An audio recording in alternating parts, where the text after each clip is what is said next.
Le film s'ouvre en l'an 2157, où les guerres, la faim et le terrorisme sont des choses du passé lointain. La crise climatique a été évitée et la médecine a tellement progressé que les gens souffrent rarement de maladies. En plus de tout cela, les voyages spatiaux sont devenus normaux pour les citoyens de la Terre. Actuellement, un jeune homme nommé Max voyage à travers l'univers dans son propre vaisseau spatial. Mais il ne va pas loin car un astéroïde frappe soudainement le vaisseau et le endommage sévèrement. Cela force Max à commencer à se préparer à un atterrissage d'urgence. Malheureusement, le vaisseau devient impossible à diriger et s'écrase sur la planète la plus proche. Max parvient à sortir juste avant qu'il n'explose, mais il est maintenant coincé sur cette terre étrange sans moyen de communiquer avec chez lui. Par la suite, il commence à explorer la région et aperçoit une créature dans une forêt voisine. Avant qu'il ne puisse s'approcher, un soldat natif nommé F apparaît et pointe un pistolet sur lui. Max réalise qu'il ne peut pas comprendre F et saisit un petit dispositif de traduction à sa ceinture. Mais le soldat le perçoit comme une menace et tire sur la ceinture de Max. Il arrête ensuite l'étranger et l'emmène à la ville la plus proche. Là-bas, Max est choqué de voir à quel point la ville ressemble à une version sombre et primitive de la Terre. F le remet ensuite à un laboratoire où des scientifiques lui mettent un étrange casque sur la tête. Cet appareil leur permet d'explorer les pensées de l'étranger pendant qu'il l'interroge. Cependant, il ne croit toujours pas qu'il soit un alien et décide de l'envoyer dans un hôpital psychiatrique dans la capitale. Un soldat nommé Guy Gall reçoit alors la responsabilité d'escorter Max jusqu'à la ville capitale. À ce moment-là, Max ressent une étrange radiation traverser la région. Il observe alors toutes les personnes à proximité chanter avec enthousiasme l'hymne du pays et promettre loyauté au gouvernement. C'est presque comme si ces gens étaient hypnotisés par un hypernationalisme provoqué par la radiation. Cependant, F s'effondre dans les rues de la ville et fait une crise, ce qui amène les autorités à l'emmener. Il est alors révélé que cette planète s'appelle Sarakash et que le pays où Max a atterri s'appelle la Patrie. Elle est dirigée par une dictature militaire dirigée par un groupe d'hommes appelés les Pères Inconnus. À l'insu du public, ils utilisent des tours pour émettre une radiation qui plonge les gens dans une frénésie nationaliste. Cela permet aux Pères Inconnus de maintenir un contrôle unilatéral. Cependant, certaines personnes réagissent par des crises épileptiques au lieu de la fierté nationaliste pendant la radiation. Ces personnes sont qualifiées de dégénérées et sont considérées comme des ennemis par le gouvernement. Après que la radiation passe, Guy emmène Max vers la capitale dans un convoi de véhicules. Ce dernier remarque alors de gigantesques tours tous les quelques kilomètres et est perplexe. Guy explique alors que ces tours servent de protection contre les attaques rebelles. Soudain, une explosion détruit la base d'une tour à proximité, la faisant tomber sur la route. Les débris tuent de nombreux voyageurs et détruisent une grande partie du convoi. Une énorme tige métallique transperce alors le compartiment de Max, et Guy se retrouve piégé sous les décombres. Heureusement, l'étranger se précipite immédiatement pour l'aider et le sort de là. Après cet incident, Guy est contraint d'emmener son prisonnier à pied jusqu'à la ville. Pendant ce temps, la nouvelle de l'arrivée soudaine d'un étranger sur la planète a déjà atteint les hauts fonctionnaires de la capitale.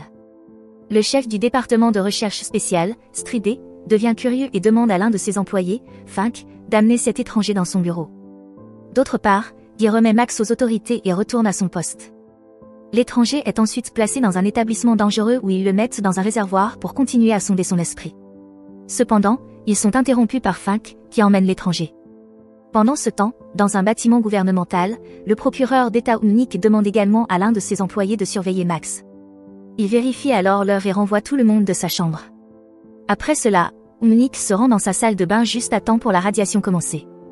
Il s'avère qu'il fait aussi des crises, c'est pourquoi il se cache en privé pendant la radiation. Pendant ce temps, Fink escorte Max dans sa voiture lorsqu'il commence également à avoir une crise. Mais l'étranger n'est pas affecté en raison de sa physiologie terrestre et il profite de cette opportunité pour s'échapper. Par ailleurs, dans un bâtiment gouvernemental secret, les Pères Inconnus tiennent une réunion. On découvre que Strike et Umnik font également partie de cette dictature. Ils se réunissent pour punir un père qui a commis une erreur publique. Ils le tuent immédiatement, montrant qu'ils sont impitoyables même entre eux. Pendant ce temps, Max se retrouve dans un bar où il rencontre une serveuse nommée Rada. La femme est si belle qu'il développe rapidement un coup de cœur pour elle. En utilisant son charme et son bon aspect, il parvient ensuite à engager une conversation avec elle. Les deux discutent toute l'après-midi et il est révélé que Rada est la sœur de Guy. Lorsqu'elle apprend que l'étranger connaît son frère, elle l'invite joyeusement chez elle. Plus tard, lorsque Guy rentre chez lui, il est choqué de voir Max là-bas. Il essaie initialement de l'arrêter, mais l'étranger lui rappelle comment il a sauvé sa vie plus tôt. Cela finit par changer d'avis Guy et il lui permet de rester. Les jours passent et Max apprend beaucoup sur la culture de la patrie. Il réalise que les habitants n'ont aucune idée de l'espace et de l'existence d'autres planètes.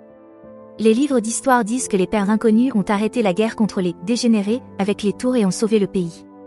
De plus, Guy est très enthousiaste à l'idée de défendre sa patrie et invite Max à devenir garde également. L'étranger voit cela comme une opportunité de se débarrasser des autorités qui le poursuivent, alors il accepte immédiatement. Cependant, comme Max ne possède aucun document officiel, Guy doit convaincre son commandant, Chachu, de lui permettre de rejoindre l'armée. Ce dernier accepte mais dit que le nouveau venu doit d'abord passer par un entraînement et le réussir. Quelques jours plus tard, Max apprend le champ militaire et se présente aux épreuves. Pendant le test, il doit courir à travers des zones en feu et tirer sur des cibles représentant des dégénérés. Étant issu d'une planète bien plus avancée, Max excelle dans ses exercices simples et réussit l'épreuve haut la main. À la maison, le lien entre Max et Guy se renforce et ils passent la plupart de leur temps à s'entraîner ensemble. Max développe également une alchimie romantique avec Rada, et il semble qu'il mène la meilleure vie possible sur cette planète. Peu après, Max reçoit une lettre d'acceptation de l'armée. Il est immédiatement plongé dans le bain et doit aussitôt rejoindre un raid en territoire rebelle. Pendant la mission, les soldats envahissent les bâtiments ennemis avec une brutalité extrême. Ils utilisent des bombes sans se soucier de la population locale et maltraitent même les gens sur leur chemin. Max est choqué de découvrir que les soi-disant rebelles ne sont en réalité que des humains terrifiés, et il laisse aussitôt tomber son arme. Mais il est contraint d'assister à l'arrestation brutale de dizaines d'humains ordinaires. Plus tard, Chachu le confronte et lui demande pourquoi il a lâché son arme en plein milieu de la mission. L'étranger explique que le mot « dégénéré » lui faisait penser qu'il allait combattre des bêtes sauvages et non de pauvres citoyens. Le commandant admet que les dégénérés ressentent aussi la douleur, mais cela ne semble pas le concerner du tout. Plus tard, dans la capitale, les pairs jugent les rebelles tout en leur projetant des lumières très vives au visage. Certains prisonniers nient toute activité rebelle, tandis que d'autres insultent les pairs en criant qu'ils ont tué de nombreuses personnes innocentes. Selon leur attitude, certains prisonniers sont envoyés faire des travaux forcés quotidiens tandis que d'autres sont exécutés. Max est obligé d'assister à tout cela et reste complètement sous le choc. Après le travail, il tente d'expliquer à Guy à quel point tout cela est injuste, mais ce dernier est totalement conditionné à soutenir son gouvernement. Ce soir-là, les deux sont convoqués au bureau de Chachu pour un interrogatoire. Le commandant veut que Max prouve sa loyauté envers l'armée. Alors, il les emmène dans la forêt et demande à Max d'exécuter 2 rebelles condamnés à la peine de mort. L'étranger fait semblant d'obéir et les emmène à l'écart. Cependant, une fois plus loin, il les libère sans conséquence. Max retourne ensuite voir le commandant et lui avoue honnêtement ce qu'il a fait. Mais c'est une grave erreur, car Chachu entre dans une rage folle et lui tire dessus plusieurs fois. Il traîne ensuite Guy jusqu'à la capitale, laissant le corps de Max dans la forêt. Pendant ce temps, les pairs discutent de stratégies pour conquérir les nations voisines. Umnik souligne que c'est le moment idéal pour rassembler tous leurs soldats en une immense armée. Pour y parvenir, ils doivent trouver un moyen de faire accepter au public l'idée d'une guerre totale. Ainsi, ils élaborent un plan consistant à organiser une fausse tentative d'assassinat contre l'un des pairs. Cela servira de prétexte pour lancer une attaque d'annexion. Ce soir-là, les rebelles dans la forêt trouvent Max inconscient. Ils avaient entendu plusieurs coups de feu plus tôt et sont stupéfaits de le voir en vie. Néanmoins, ils le ramènent à leur base et prennent soin de lui. Lorsque Max finit par se réveiller, il explique la technologie médicale de la Terre, qui permet à ses citoyens de récupérer rapidement de presque toutes les blessures. Il est alors révélé qu'il ne peut être tué que par un tir direct à la tête. Pendant ce temps, les rebelles expliquent que les pairs sont des dictateurs qui ont pris le pouvoir par la force. Les tours ne servent pas à la défense mais émettent des ondes destinées à laver le cerveau des habitants. C'est pourquoi ils entrent toujours en frénésie patriotique au même moment, 2 fois par jour. En entendant cela, Max comprend à quel point le gouvernement de la patrie est manipulateur.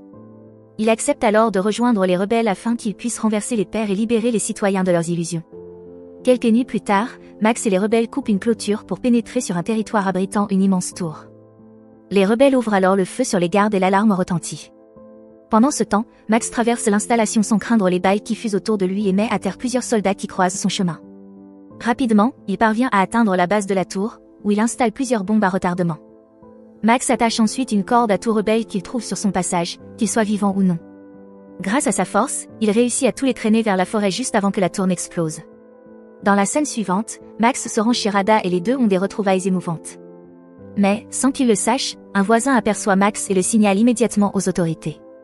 Quelques instants plus tard, Guy rentre chez lui et une dispute éclate entre les deux hommes. Mais avant qu'il ne puisse en venir aux mains, plusieurs soldats arrivent pour arrêter Max. Le fugitif s'enfuit immédiatement et commence à mettre les soldats à terre grâce à ses mouvements rapides.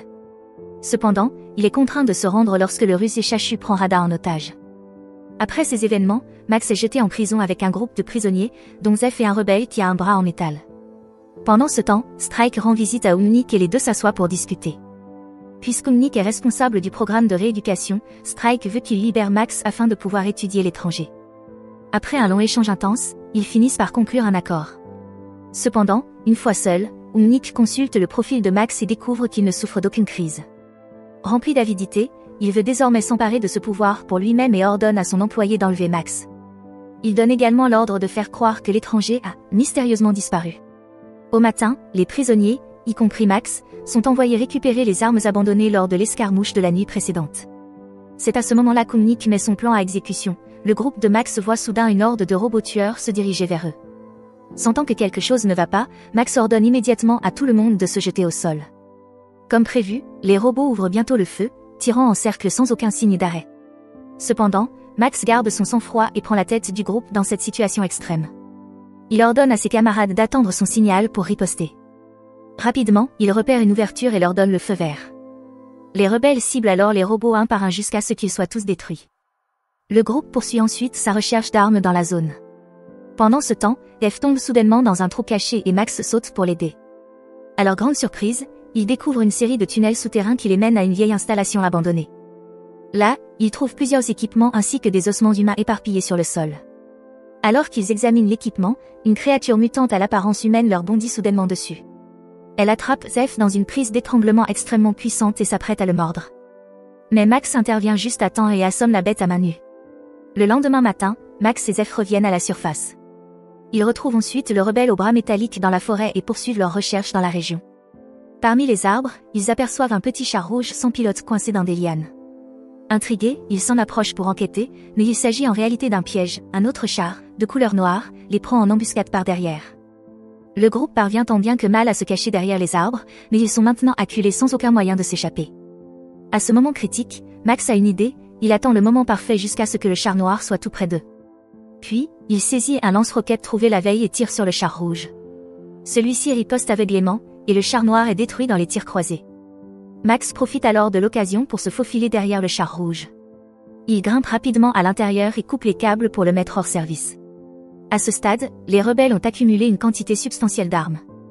Ils sont désormais prêts à renverser le gouvernement par leurs propres moyens, et Max comprend que sa mission est accomplie. Ainsi, pendant le déjeuner, il annonce brusquement qu'il veut fuir la patrie. Suite à cela, Max monte dans le char rouge, le répare et le conduit jusqu'à la frontière sud. Plusieurs mines explosent sur son passage, mais le char reste intact. Après un long trajet, il finit par atteindre un poste de contrôle gardé par quelques soldats. Max a de la chance, car le soldat chargé de l'inspection des véhicules n'est autre que Guy. Au moment où ce dernier saute sur le char et ouvre la trappe, Max l'attrape et l'entraîne à l'intérieur.